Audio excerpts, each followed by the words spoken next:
elementos adicionales, aparece la protección RI, de red e instalación, así se llama la protección. La protección RI, principalmente en los inversores, ya viene integrada. Está integrada, bueno, antiguamente, estoy hablando hace 7, 8 años atrás, los inversores no todos traían la protección RI integrada, sino que había que comprar una protección RI externa. Recuerden, la protección RI es la que se va a ajustar para que el sistema fotovoltaico identifique correctamente cuáles son las características de la red y se mueva siempre en una banda segura de generación eléctrica. Acuérdense que nuestro inversor va a imitar a la red eléctrica. Él no va a generar una red eléctrica, él la va a imitar. Y esa imitación no se puede salir de ciertos parámetros dependiendo de las regulaciones de cada país. No puede existir un valor de mucho voltaje o de baja voltaje. Siempre hay un rango, siempre hay un valor máximo de voltaje tolerado en los artefactos y un valor mínimo, ¿cierto? Y lo mismo ocurre con las frecuencias. Las frecuencias también pueden tener una pequeña oscilación, pero también van a trabajar en una banda, ¿cierto? No pueden superar un valor hacia arriba ni estar por debajo de un valor inferior.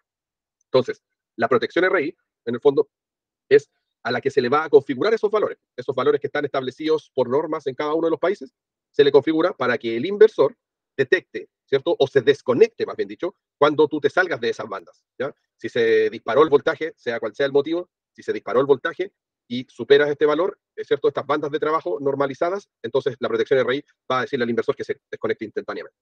Entonces, la protección RI antes era muy común encontrarla fuera, ¿cierto? Comprarla aparte. Actualmente, los inversores on-grid, sobre todo los residenciales, ya no hay ninguno que venga con la protección RI externa, ¿ya? Entonces, está integrada. Pero en el caso que se encuentren con equipos que la traen afuera, básicamente es eso. Simplemente le va a permitir al inversor desconectarse.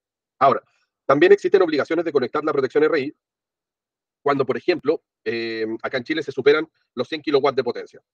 Nuevamente, aquí esto depende mucho del país en donde esté, si es que está regularizado los sistemas fotovoltaicos. Entonces, si no está regularizado, obviamente no tienes un límite máximo, ya no tienes una potencia máxima.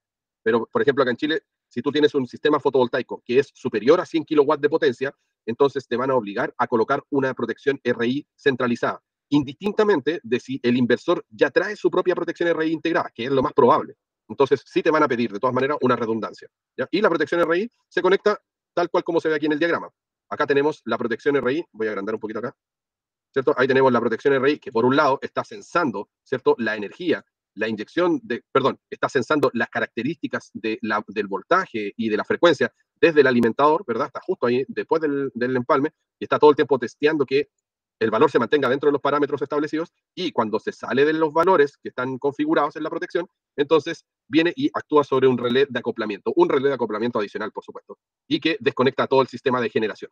¿Ya? Aquí estaríamos abajo con el sistema fotovoltaico. Estamos hablando del sistema de generación, pero en el fondo es un sistema fotovoltaico. ¿Vale? Y bueno, acá abajo hay una pequeña tablita, ¿cierto?, de los valores, ¿cierto? Entonces, aquí, por ejemplo, para resumirlo, no es tan complejo entender, pero para que se entienda. Por ejemplo, la protección contra caídas de tensión, ¿cierto?, de valores más bajos. Entonces, te dice que es el 0,8%, ¿cierto?, o el 0,8 del voltaje nominal. Entonces, tú tienes un voltaje nominal, por ejemplo, en Chile 220 volts, lo multiplicas por 0,8 y ahí ya te da el valor mínimo que va a tolerar, ¿cierto? ¿Y cuánto debe reaccionar?